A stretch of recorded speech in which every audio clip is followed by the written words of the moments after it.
Adam Warlock is coming, and 2 blogs to look at this week. Hey, you chickadees. Welcome to the hen house. It's time for the buzz. It's a double blog buzz. Say that fast very quickly. We've got stuff on the Adam Warlock release, which is the big headliner news. Things about where has missing Polaris been, as well as information on reversion changes to the Doom raids and ISO 8 campaign adjustments and all that. We're going to cover all of that in this week's Buzz episode. One mega episode for you. 2 blogs for the price of one. There you go. So let's get into this. But before we do, make sure you like the video and subscribe to the channel. It really helps us a lot. We're really pushing for subscribers, trying to hit 1,000, and you can help us do that. Also, make sure you follow the links down below for my Discord and my Twitch streams. We'll be streaming right after we finish recording this and having some fun, live action, talking about these blog things and everything else. So let's get going, and that means it is time for...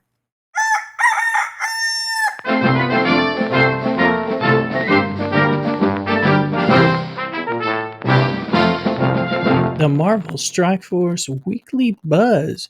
Buzz, buzz, buzz, buzz. Oh crap, who let in all these bees? Stop it, stop it, stop it.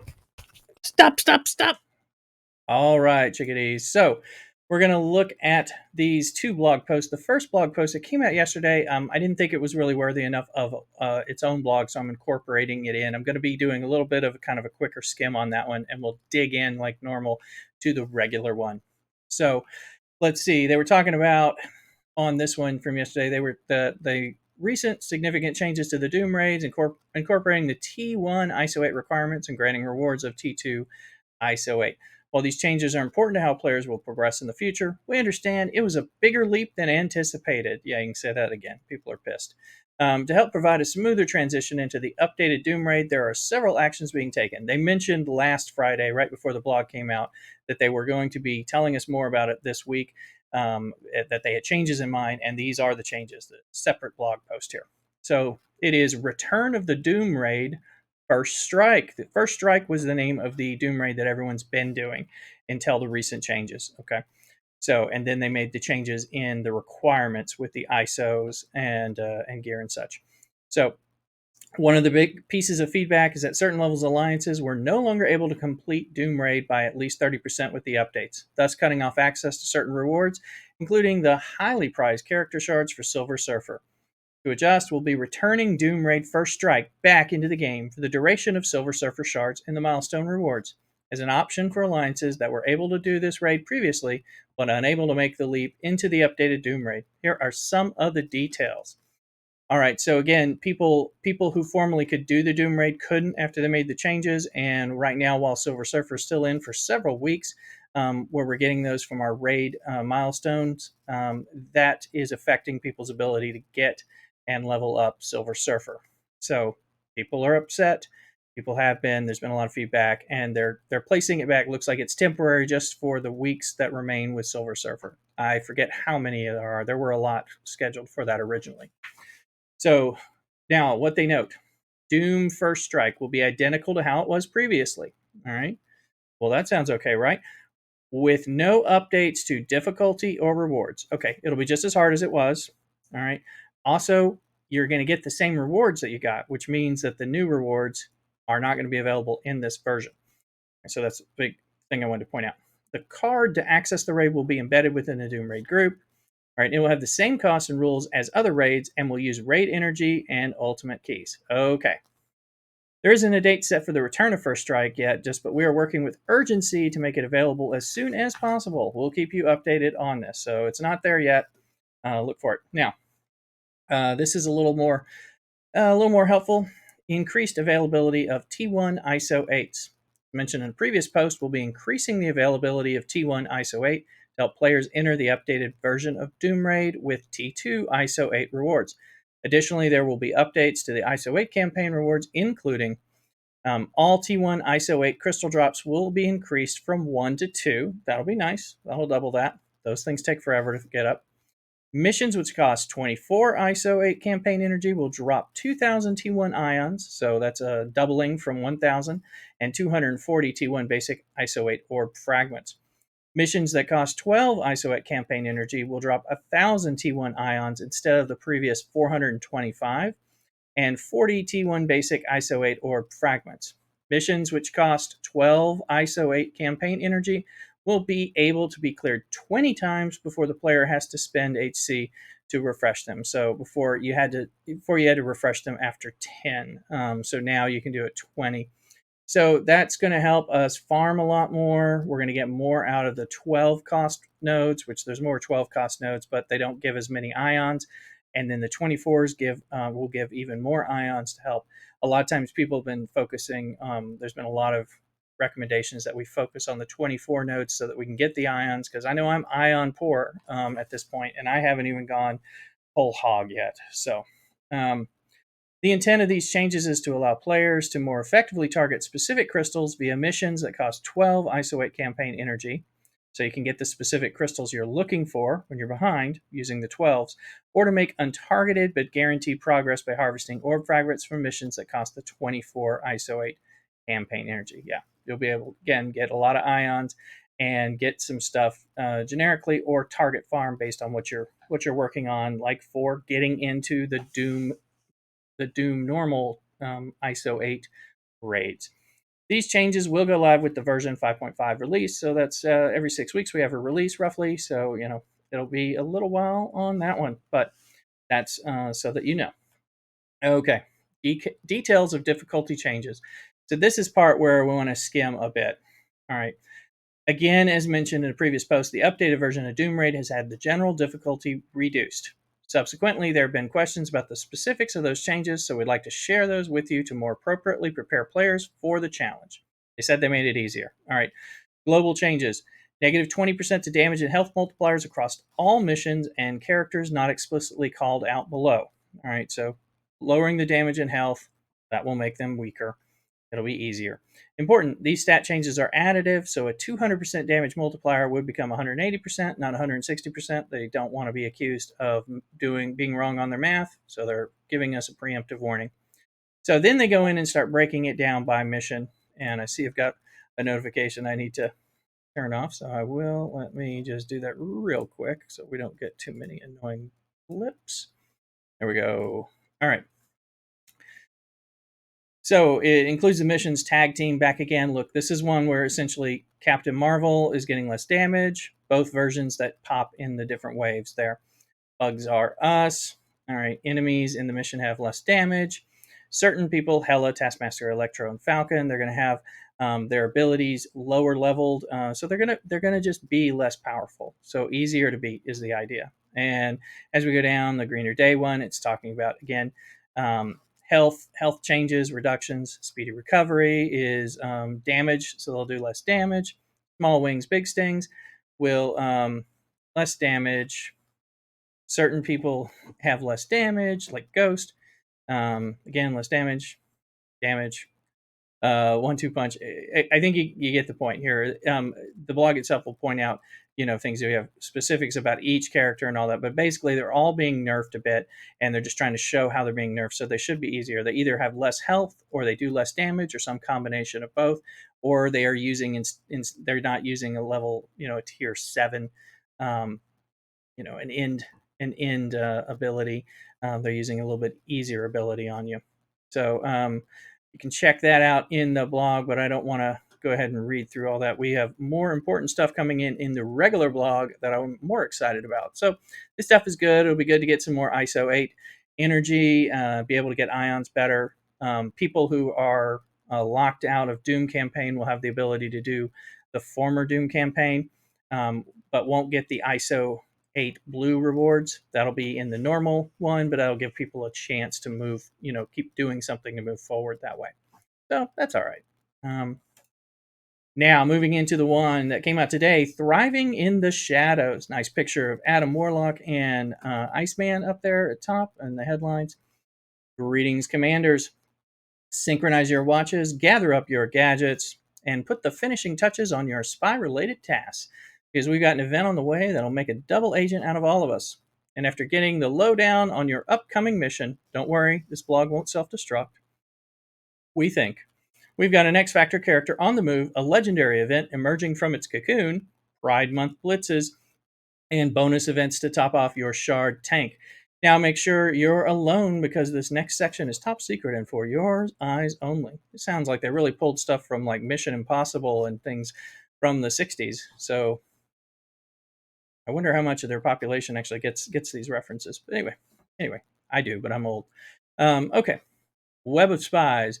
Emerging from the shadows along with the upcoming Marvel Studios Black Widow movie is the Web of Spies event. Starting on July 1st, infiltrate a massive cache of rewards that'll easily eclipse our anniversary event, including ISO 8 resources, piles of orange gear, a red star, 5 red star, Red Guardian, character shards, elite credits, Black Widow's limited time snowsuit costume, and more. We highly recommend joining this 14-day mission. All right. Sounds all right. For those of you who don't have a 5-star, 5 red star Red Guardian, if you get this, that'll be a good thing to have, and then you won't have to spend on it in the store. I would not spend on it in the store until I see if you're able to get it for free too. Just as a point there. Hidden threat orbs. Transform your roster into formidable field agents with classified data, currency, and the hidden threat orbs. So this will be orb opening. We'll get the classified data currency in some way. Earn classified data via blitz battles, campaign nodes, and select daily objectives. Then use this special currency to open hidden threat orbs in the supply store for orange, purple, and blue gear rewards. So those will be the milestone rewards that come with opening the orbs. So you'll have to do blitzing, campaign nodes, and certain daily objectives will give that. So we'll see the specifics as it gets closer and when it goes live and see. But it's probably like a lot of the events that we've had. But good. It's always good when we can get those purple and orange gear, blue gear, not as much, but if you're a new player, then it'll be good to have some blue gear as well. All right, that'll help with some of the gear crunch. Web of Spies milestone. Open hidden threat orbs to earn points toward milestones that reward character shards, fully crafted gear, many unique gear pieces, training modules, and other resources. Target acquired milestone. Make the Red Room proud when real-time arena matches and arena, raids, and war to earn points toward 2-day milestones that reward classified data and pink phase bits, which you can use to purchase Black Widow's limited time snowsuit costume. So you'll be getting those if you want to get that costume. You'll lose those credits. If you don't cash them in, you'll lose 40% of them as it converts down. I haven't seen the costume. I don't know if I like it, but it'll be free if you've earned it like that. And it looks like you're going to have to win real-time arena matches and arena, raids, and war. So we haven't seen a lot of real-time arena coming into these plays, so it'll be kind of nice to see it. It seems like a stepchild sometimes with that regard for those events. The login calendar. All right, continue logging in every day for 14 days to earn orange mini uniques. Nice. Superior basic catalyst parts. Great. And more. So there'll be an extra calendar giving some decent stuff. Bonus events coming during the event. Energy Overload. Receive 240 campaign energy, not including for ISO 8s, instead of the normal 120 when refreshing campaign energy. That's always nice. Makes you really able to do some farming and make your cores go further. So that's cool. Training gain. 2 times training modules from campaign nodes. Again, if you need those training nodes, you'll be able to get more of them. Gold Rush, 2 times gold from campaign nets. Same thing with gold. We always need one or both of these in order to move characters up. So nothing wrong with that. Catalyst Cataclysm, 3 times basic catalyst from campaign nodes. If you know you're short on these or are starting to realize that you run out sometimes, this would be a good time to focus there. All right, new legendary event. Here we get to some of the super exciting stuff. That's right. Adam Warlock's arrival is finally upon us. The first run of the Infinity Watch begins on June 28th. Let me just say that again. June 28th is Adam Warlock, where you'll get your first chance to recruit the legendary leader of the titular team. As a reminder, the Infinity Watch is a mythic legendary event. So in addition to the typical required characters and star level, there are additional requirements, including gear and ISO 8. The minimum requirements at Tier 5 to recruit Adam Warlock are, we did cover some of this in one of the earlier blogs as well, and I'm glad they're reminding us because it is harder to get and unlock Adam Warlock than others have been because of the ISO requirements, which is something we're saying. It's harder. Doom raids are harder because of the ISO requirements. The skill event is harder because of the ISO requirements. We're going to see this happening over and over again. So you'll need Jubilee at 5 stars. We just had the Jubilee event. Congrats if you unlocked her. If you unlocked her, she's at 5 stars. That's the minimum. 4 X Factor characters. There's only 4 X Factor characters, so all 4 of them.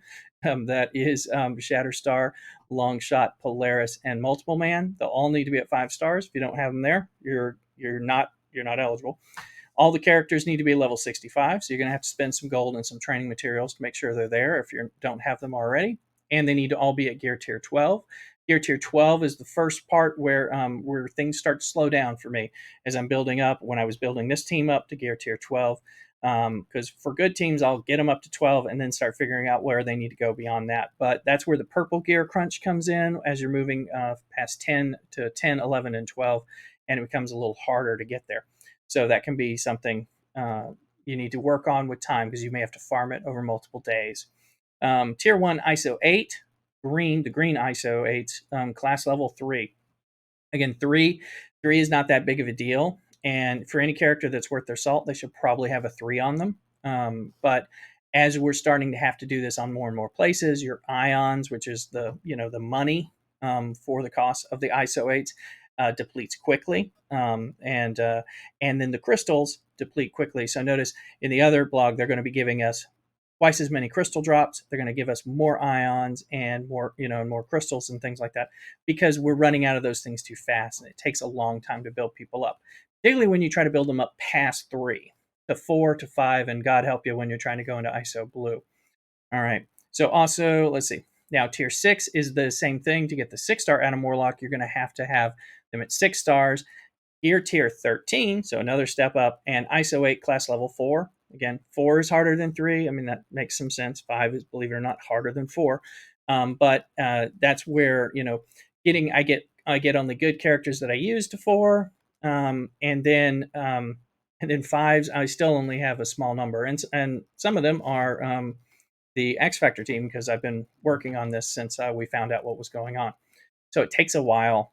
So be farming those ISOs daily and have a thought out to what you're trying to get, particularly for your X Factor and Jubilee if you've got her as well. Without Jubilee and without those 4 X Factor at 5 stars at Gear Tier 12 at ISO 3, you are not entering this event. You're not unlocking Adam Warlock. So the Infinity Watch looks to be a killer team and definitely one you don't want to miss out on. So if you have the ability to prepare, to farm and all that, or to spend some and you are willing to do that, then take those means to get ready for this event. June 28th, it'll start. Typically, a new release has 5 days instead of the 3 days window. So you'll have some time to do that, but you never know what they're going to change. So it might not quite be 5, but that's what I would expect. We'll see. All right. Campaign node update. This is also important. Still time to put the finishing touches on your X Factor team before the upcoming Adam Warlock Legendary event, right? If you need more Polaris character shards, people do, because people don't have ways to get her for the most part. Head over to Cosmic 1-6. Okay, she's going to be in Cosmic 1-6 now, as the Mistress of Magnetism will be setting up shop there on June 22nd. June 22nd, 6 days before June 28th, according to most math. And then we'll have probably 5 days of Adam Warlock, so you'll have like a maximum of about 11 days to be farming her if you're needing her that way. So that should give you an idea about whether or not you have to look at the offers or buy some of the passes where Polaris is in there in the raid RTA passes, things like that, so that you can get more of her.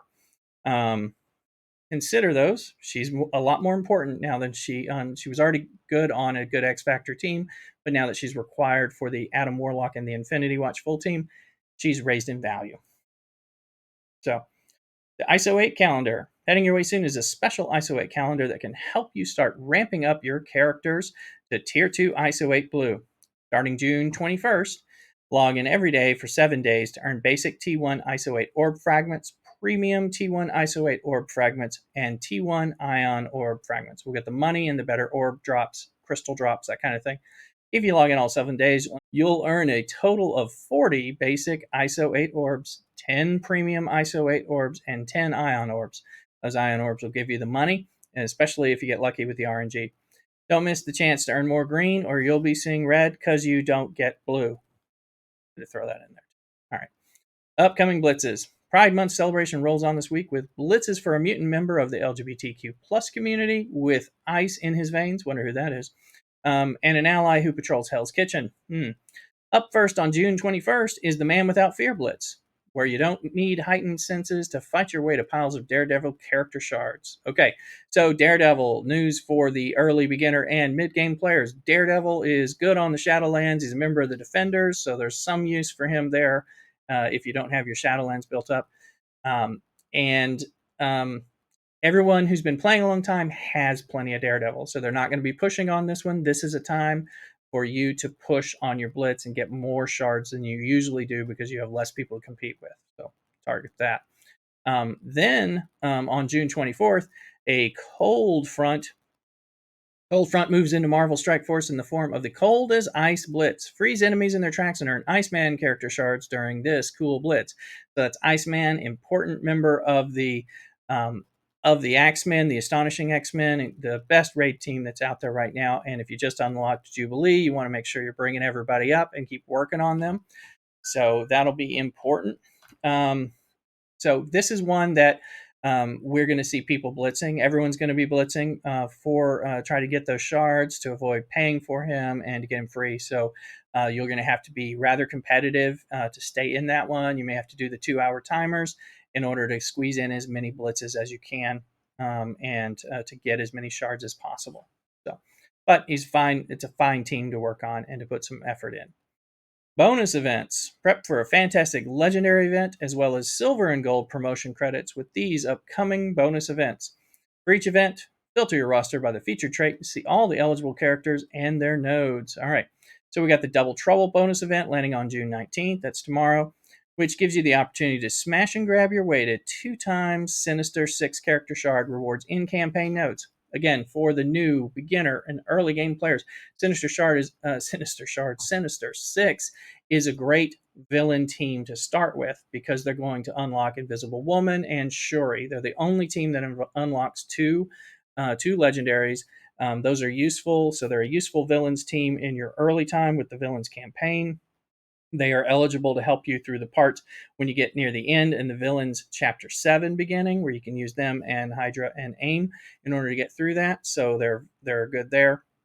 They become a lot better when you pair them with Doc Ock, which you will get later in game as a legendary, and then they're on your war defense with Doc Ock often, although there are some options that you have. So they're pretty good. You can get them early. This is a way to get some shards, so don't let it slip. This is a decent team to have in your roster. You can use them in Blitz and different things later on as well. Okay. Then on June 24th, get ready for the Chaos Theory Flash event with Wakanda Nation, which rewards double shard payouts for Wakandans. So you need those to get your Red Star promotion credits, which you will want. And so you have to get all of the Wakandan team up to snuff to 5 stars, 6 stars, and 7 stars. That's something to be working on to get him there and to be able to unlock all those silver promotion credits and gold. This is your main way to get them once a month. This is the main use of the Wakandan team since they've tied them in there.